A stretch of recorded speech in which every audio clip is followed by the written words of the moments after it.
better schedules. Okay, especially if you 2 days off, okay? You do whatever you want during the day and come to this Saturday night service. So I don't see any reason why we can't invite more people, because we believe that God wants the church to grow, not just in character, in quality, but also in number, because there are still a lot of people out there who need the Lord.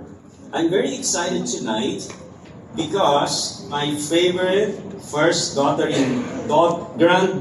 is here, and her name is Carrie, and she just turned 10 this month on October the 4th. And of course, my favorite daughter-in-law, Joanne, is here. Hey, Joanne, thank you for coming. My most favorite daughter-in-law, And of course, my most favorite son, UJ, is here as well. So I'm very happy that they are here tonight. Every time they come or we go to Dubai, they live in Dubai. The only reason why I go to Dubai is to see my granddaughter Carrie. Otherwise, I don't really like driving there. So. Anyway, and for those of you who have come and joined us for the first time, again, can you just give me a wave? I didn't quite see your hand. Okay, there you are, there you are, there you are, there you are, there you are. So I think we missed giving them, some of them, we missed giving them this, okay, everyone's been given. Thank you, ushers, amazing. Let's give a hand to our ushers. Good job, guys. Wonderful. And again, your pastor, congregational leader, Robert and Michelle, are not here to enjoy because they've got something very important also to attend to. But I'm sure next week they'll be here. And okay, maybe okay because they'll be on holiday. So at least Colin and the team, they're all here. So guys, give yourself a hand, your leaders of this congregation. Amazing. Okay, this is the last of the installment on the Daniel series. We've been doing a study on the book of Daniel, and we have thus far finished chapters 1, 2, until 6. Okay, and we're jumping to chapter 9. We're not gonna go through 7, 8, 10, 11, and 12, perhaps next year, because that's the more prophetic part of the book. We've just looked at chapters 1 to 6 right now. Sandwiched right there in the last half or the second half of the book is chapter 9, and very, very interestingly, it's about the prayer of Daniel. And I think it's quite fitting to end this series on the topic of prayer. And hopefully, excuse me, after this evening, we would be so much encouraged to really look at, yeah, thank you.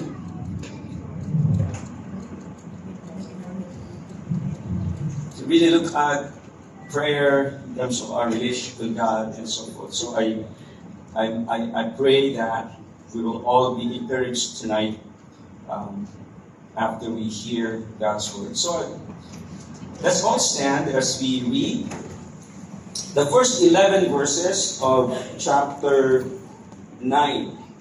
And we are using the New International Version.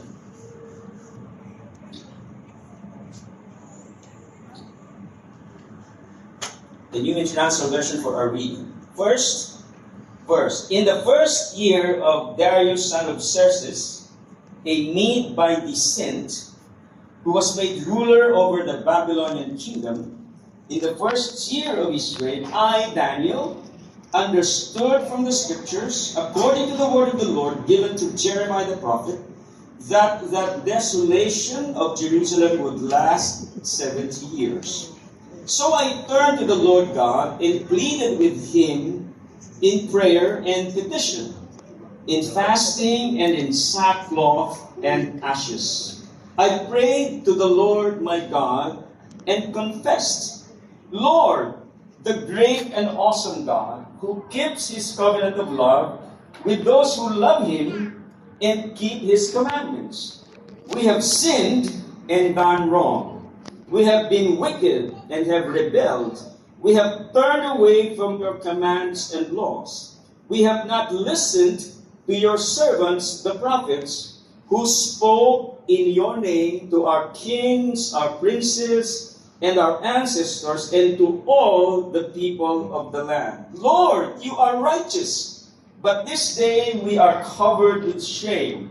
The people of Judah and the inhabitants of Jerusalem and all Israel, both near and far, in all the countries where you have scattered us because of our unfaithfulness to you. We and our kings, our princes, and our ancestors are covered with shame. Lord, because we have sinned against you. The Lord our God is merciful and forgiving, even though we have rebelled against Him. We have not obeyed the Lord our God or kept the laws He gave us through His servants the prophets. All Israel has transgressed your law and turned away, refusing to obey you. Therefore, the curses and sworn judgments written in the law of Moses, the servant of God, have been poured out on us because we have sinned against you. This is the word of the Lord. Let's pray. God, once again, we are so grateful to you for this opportunity to once again be gathered together here tonight to praise you with songs, with prayers, and also to listen to your word. And may you open our ears of understanding, our heart, Lord, to receive your word with gladness and to respond to your word obediently. I pray for my brothers and my sisters who are here. Thank you that they have come here to fellowship and to listen to your word. We also want to thank you for our first-time visitors or guests tonight. Would you touch their hearts as well, and may you speak to them also. This is our prayer in the name of Jesus, our Lord. Amen and amen. You may now take your seats. Now, if there's anything that I would describe the life of Daniel with, he was a man of prayer. And I think if you look at from the very beginning, Daniel's prayer life was characterized by his seeking after God. He was a man who sought God and used prayer to seek God. And so I have chosen to entitle this message, Prayer Power. Seeking God in prayer. You remember in chapter 1, when the king Nebuchadnezzar said, okay, all of these young men who are going to enter into my service, they're going to be fed with the king's food and the king's wine. And you remember, Daniel and his three friends refused that because these wine and food were offered to idols. And they didn't want the worship of idols because these young people, may be between 15 and 17 years old, were resolved to only seek God, meaning to only make God the number one in their lives. And so when you go to chapter 3, when this King Nebuchadnezzar, built a huge statue and said, every single one in his empire should worship this idol. If you do not worship this idol, I'm gonna make you a barbecue or something like that. They were gonna be thrown into the fiery furnace. And three of Daniel's friends, so the three friends of Daniel said, no way, we cannot bow down nor seek after that God, because we're only going to seek after our God. In a manner of speaking, that's what they were saying.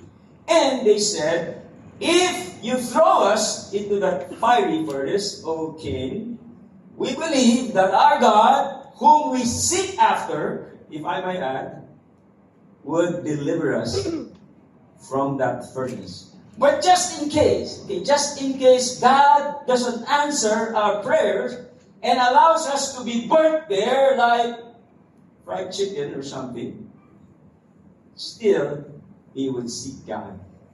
You understand? And you go to chapter 6, last week, we talked about chapter 6. It was now the turn of Daniel to be threatened, okay, because he was seeking after God by prayer. And this guy, another king, was influenced by his cabinet secretaries. You know, maybe his transportation secretary, his education secretary, and the DPWH, whatever, said, King, you must create a presidential decree, number 888, or something like that, that for 30 days, only your statute should be worshipped. And anyone who prays, again, this is the word, who prays to another God. In other words, anyone who seeks after another God shall be thrown into a den of super hungry lions. And guess what happened? Daniel kept his attitude of seeking God in prayer 3 times a day as his habit. So the charge against Daniel was he was a prayerful man. That was his crime. He was praying to the God who created the universe. If someone looks at you and charges you, say, hey, you are a very prayerful person, will you stand guilty? Will you stand guilty if someone charges you about being a prayerful person? Maybe we're a bit hesitant. Daniel's crime was he was a very prayerful man who always sought after God. You understand? Can I sit down now? Not yet. Yes, I'm just. So, here's what I want to tell you. If you forget anything or everything about this message, I don't want you to forget this point. More than anything, prayer is about seeking God with the intent to obey Him no matter the trouble we find ourselves in. That's how I describe the prayer life of Daniel. That more than anything, his prayer was not really asking God for himself, for things that he needed. It was more about seeking God, knowing God more, with the intent of obeying Him, no matter the trouble he found himself in. And hopefully, that's going to be our attitude. So, if we are saying that Daniel's prayer is a seeking God prayer, first of all, it is a scripture-founded prayer. It is so replete. You look at the prayer that is so replete. It's so full of scripture. Look at what he said there in verse 2. During the first year of his reign, now this is the 69th year of the 70 years when God said, you are going to be in exile in Babylon for 70 years through the prophet Jeremiah. Here's what he said. I, Daniel, learned from reading the word of the Lord. He learned. He discovered. He was instructed by the word of the Lord, and he used that as a basis or the basis of his praise, and as revealed to Jeremiah the prophet that Jerusalem must lie desolate, in other words, be destroyed, etc., for 70 years. This is the 69th year. One more year, they're going to be going back.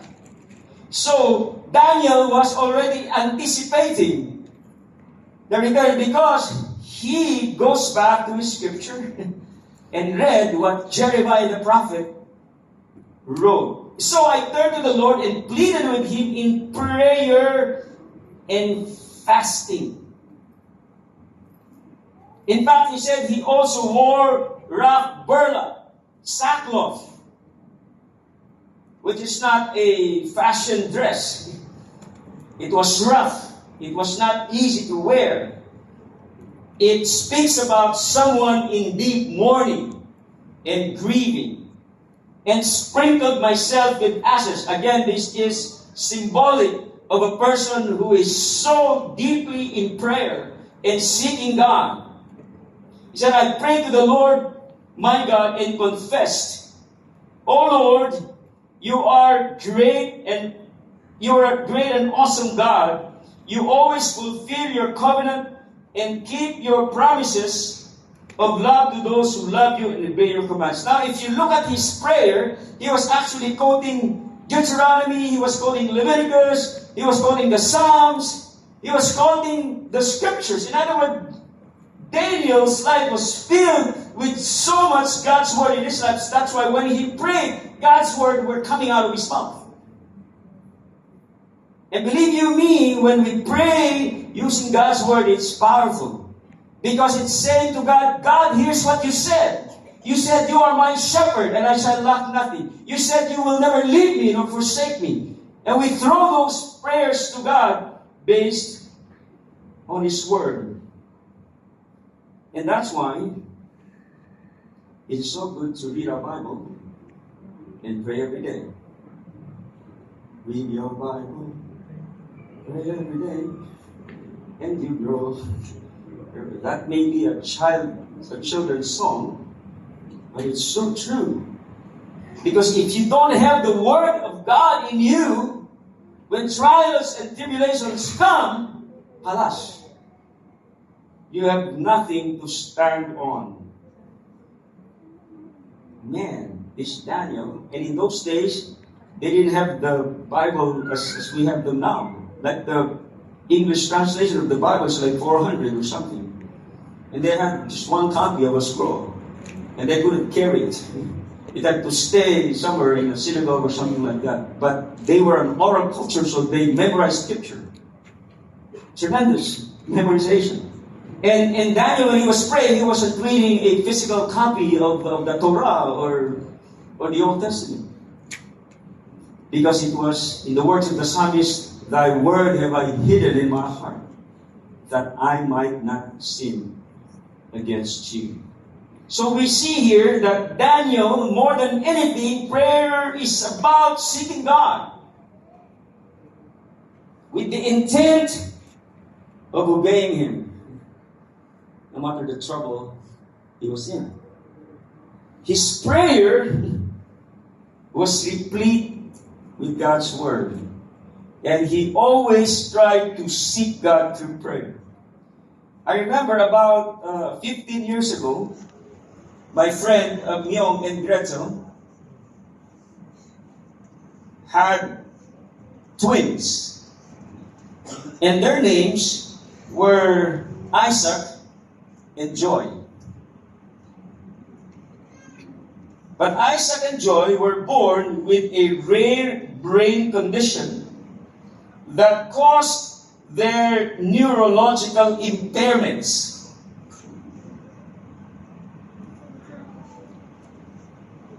And we were, I think the church was 2 years old then. This was sometime in 2010. If I remember correctly, Myung and Gretel got married on January the 4th or something like that of 2010, if my 67-year-old brain still remembers.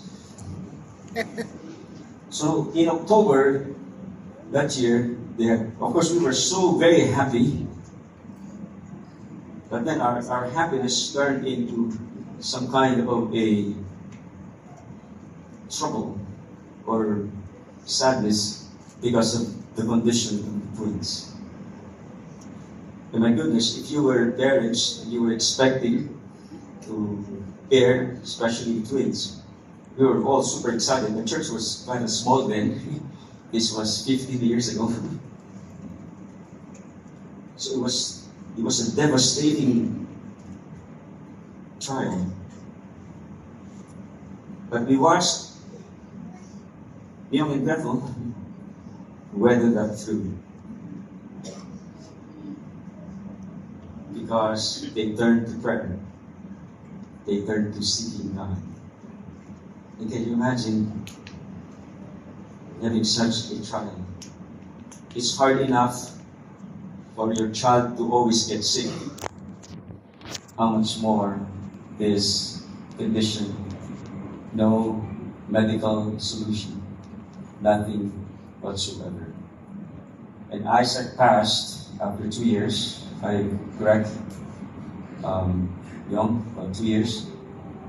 And then they had to take him to Al-Foha, almost near the border of UAE and Oman. And then 2 years later, Joy passed away. Devastating. Very devastating. But they stuck it out with the Lord because, remember, more than anything, prayer is about seeking God. Not necessarily, getting what we want or receiving what we pray for. And I must tell you, Myung and Bethel's faith challenges mine. And I just praise God for the example that they've shown me. Anyway, you understand what I'm trying to say? Number 2, it was not just a scripture founded prayer, it was a sin-repenting prayer. You see, Daniel, if you could find somebody who was so righteous, so holy, so committed, so faithful to God, there was no other man like Daniel. As we have already noted in the past 6 weeks that we've been studying his book.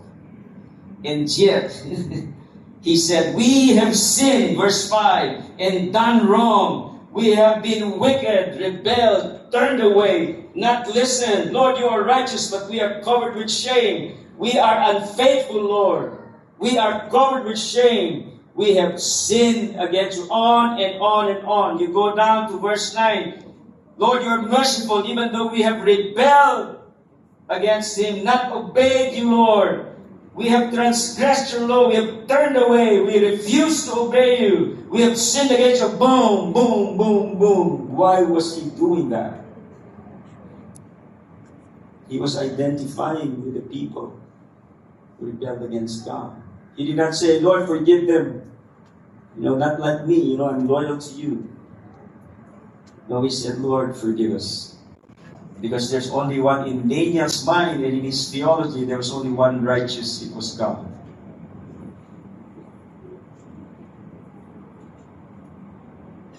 What humility. Because he realized that the whole nation, and that included him, sinned against God. The reason why they were exiled, remember? Deuteronomy already warned that. God was already warning them in Deuteronomy and Leviticus and Exodus and all these. He said, we didn't listen to the prophets. In other words, he read the prophets. He read the Torah. He read his Bible in a manner of speaking. And he saw that the Bible was kind of like a mirror.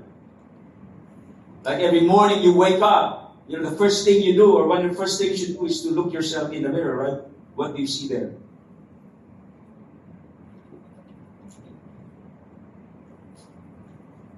Unkempt hair, some dry, whatever. It shows you who you are. And the scripture is like that. It's a mirror. And when we look at ourselves, in the mirror of God's word, Lord, I have sinned against you. Lord, I did this. Lord, I did this. Lord, you are righteous. And we ask for His forgiveness. And whenever we turn to God in prayer, we realize that He is the righteous one and we are not. And when people are suffering, we sympathize with them.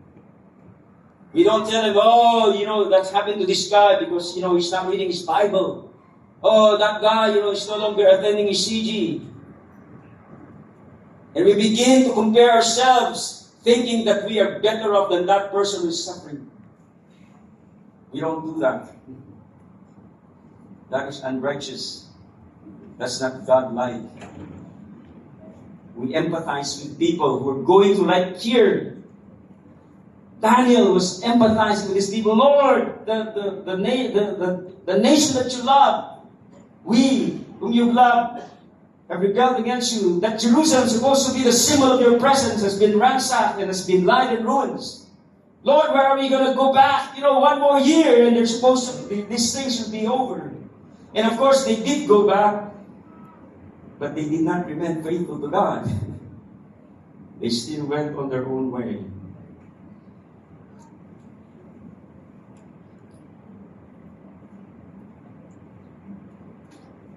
I don't know about you, because sometimes, when we read about the suffering of people, especially people who we don't like, or people who made life difficult for us, remember? Or someone who was your ex, and now he's in trouble. Good for you. I think in German it's called Schadenfreude, or something like that. That's not the Daniel attitude, that's not the attitude of... And sometimes, I find myself when somebody who's really terrible and they get into trouble, I find myself comparing myself with them. But it's sin. Daniel was so humble. Even if he was the most righteous in the way we read his life. And yet, he said, Lord, forgive. He kept on seeking God, not condemning people, but repenting before God. Because for Daniel, more than anything, prayer is about seeking God with the intention of obeying Him. You see, when Daniel prayed, he didn't pray that all these troubles will be removed. If you really understand his life, his prayer to God was so that he could obey God more. And he did that from the time he was a young boy or a young child or a young teenager, exiled from his own homeland. He kept seeking God. He wanted to obey God no matter what. Obey God from chapter 1 and all the way, he was seeking God. How are we? How are we in looking at ourselves in prayer? Someone sent me a note. He said, hey, Pastor, how can I still be, serving when I've fallen in sin? There's only one way, it's to repent. Because we're weak. And when we fall, God doesn't push us down, He lifts us up. And for as long as there is repentance in us, God will restore us. And the third quality of David's prayer was his surrender to God prayer. Meaning whatever happened, God knows. Lord, it's all up to you. I'm praying, Lord, I'm seeking after you. But it's your will. Look at verse 13. Just as it's written in the law of Moses, again here, you understand that he was very familiar with the Old Testament, with the Torah, and with the Hebrew Bible. All these disasters come on us. He understood that. Yet, we have not sought the favor of the Lord our God by turning from our sins and giving attention to your truth. In other words, we kept disobeying you, Lord. The Lord did not hesitate to bring disaster on us, for the Lord our God is righteous in everything He does, yet we have not obeyed Him. In other words, Daniel was saying, Lord, I want to surrender to you. I'm repenting of all our disobedience. I want to obey you. We want to obey you. Look at verse 17. Now, our God, hear the prayers and petitions of your servant. For your sake, Lord. It's for your sake, Lord. Okay? Look with favor on your desolate site. It's for your sake, not for our sake, not for your sake. It's for your sake. Give ear, our God, and hear. Open your eyes and see the desolation of the city that bears your name. We do not make requests of you because we are righteous, but because of your great mercy. The focus is on God. We are surrendering to you, Lord. We are submitting to you. Lord, listen. Lord, forgive. Lord, hear. For your sake, your city, your people, your name. Again, it's all about seeking God. It's all about the grace, the righteousness, the mercy of the God. The prayer power of Daniel was because he was seeking God. Not necessarily the answer to his prayers, but seeking God.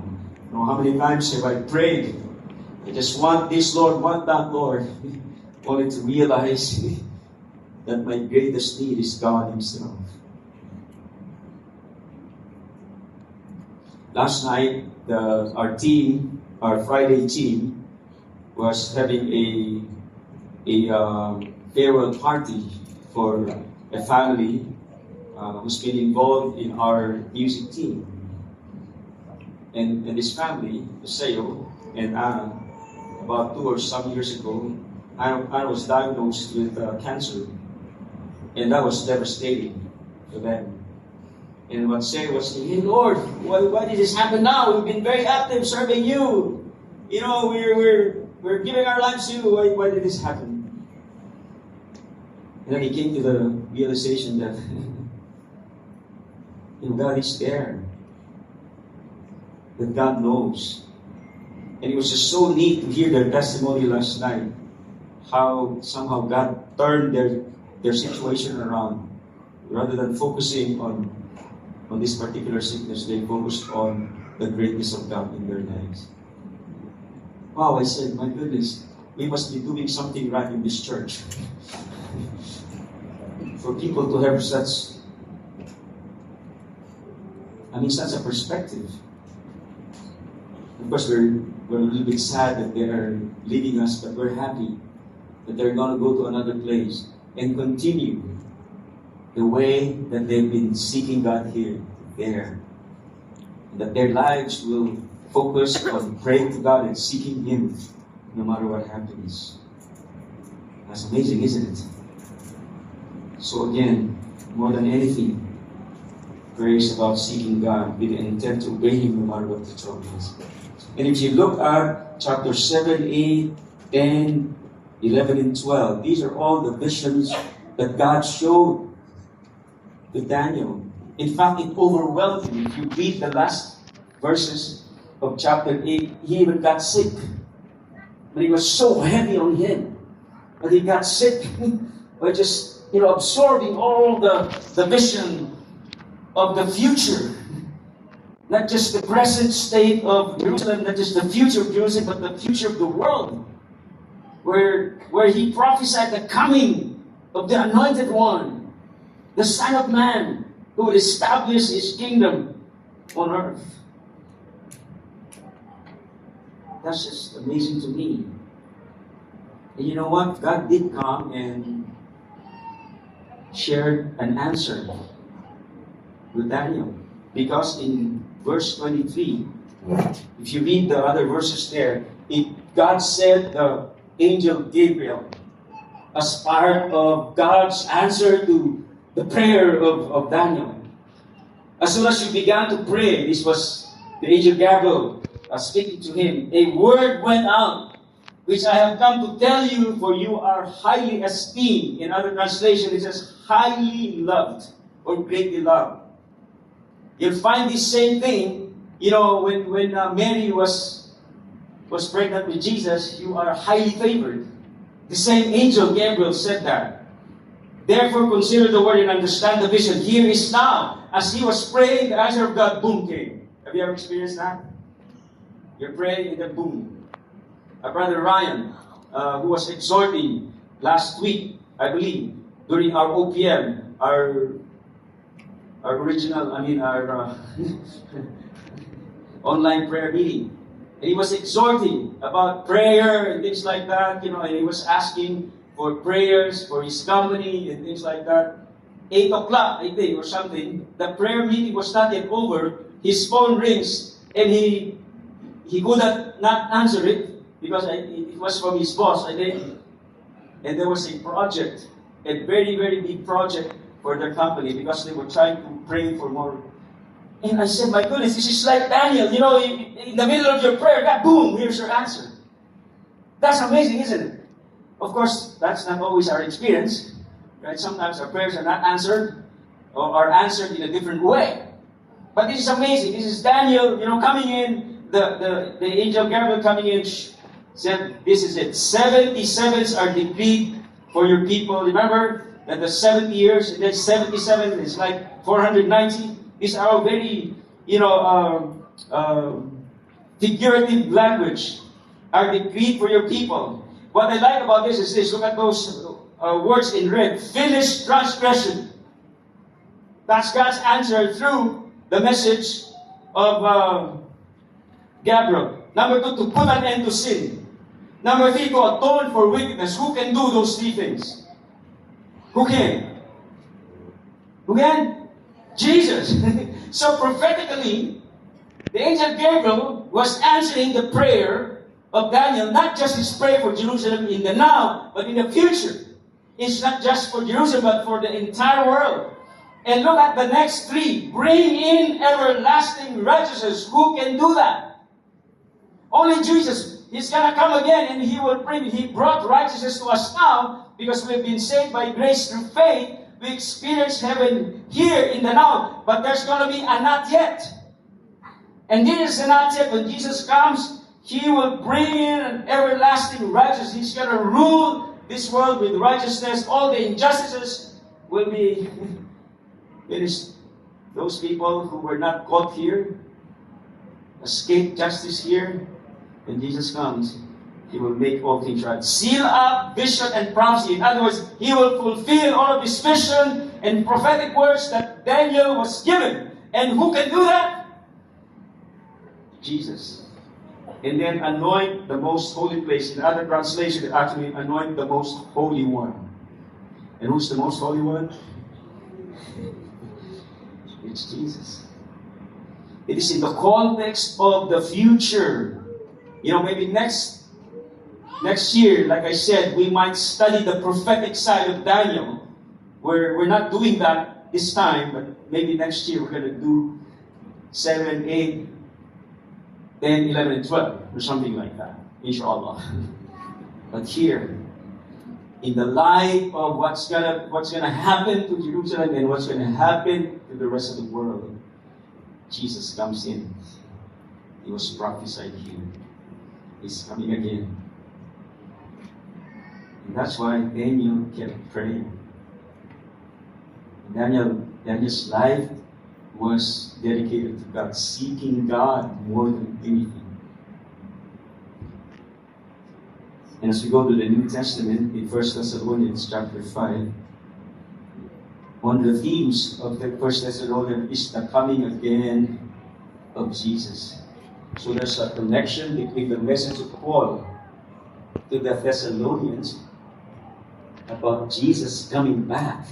And He resurrected from the dead, and He's going to come back.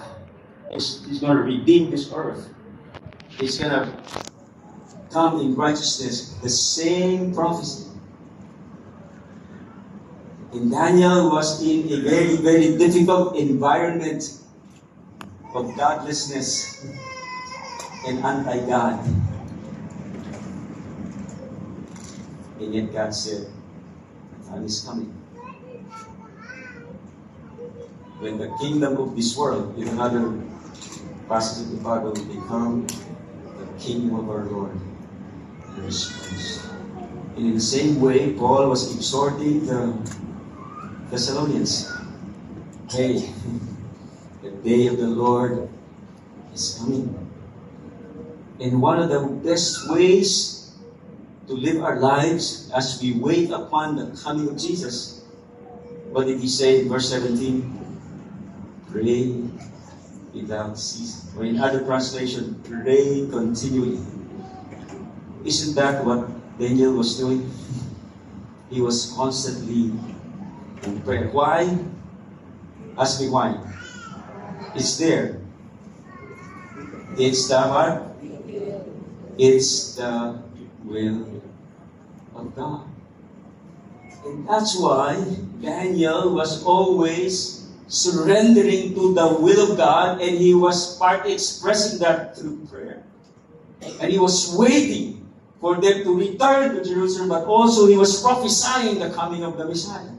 And he did come the first time, and he's going to come again the second time. And so we anchor our lives in seeking God, in prayer.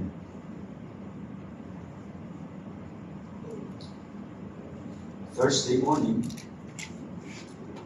we found out that Jem Jem, the fourth child of Myung and Gretel, who was the same condition as Isaac and Joy, was rushed to the hospital. She just turned 6 years old. And then she had an appointment that morning, and I said, when she gets rushed to the hospital, and see what's going on. So we get there, and Jem Jem is lying on that hospital bed with her father and mother. And as I watched this 6-year-old girl gasping for breath, we were watching the oxygen, whatever. And then, we were sharing, we were praying, sharing about Daniel, about what I'm going to be preaching and tonight. And then all of a sudden, that monitor went, from, I think when we were there, it was 100 something, went up to 95, 94, boom, boom, boom, I think it was 0. And my goodness, I said, Lord, not now, Lord, not now.